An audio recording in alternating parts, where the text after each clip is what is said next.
Ivadika pejim-baovao afantanteraka kosa sika rivijery ajaina manomboka eto. Niroso tamin'ny fanesorana ireo mpivarotra amoron-dalana ny commune Alasora tamin'ny androany ity. Nesorana avokoa araka izany ireo mpivarotra teny mitetezana Katindratombo.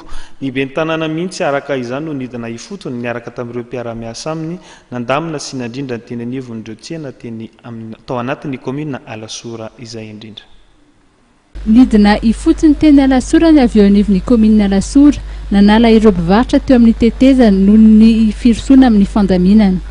Raha nita aloha dia nizotra tamin'ny tokony ho izy ny fanalana ireo mpivarotra ireo ka mitondra ny teny fankasitrahany avy eo anivon'ny commune Alasora.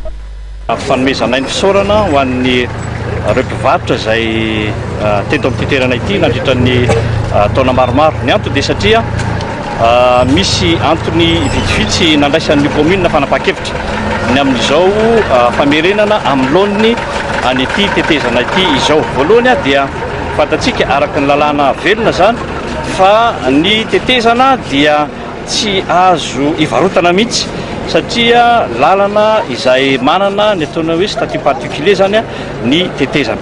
Ny faharoa dia mba hisoroana sady ireo loza izay isorana ny tompo fa tsy nitranga aloha nandritra n'izay taona maro zay ny loza izay mety ateraky ny fivarotana ambony tetezana.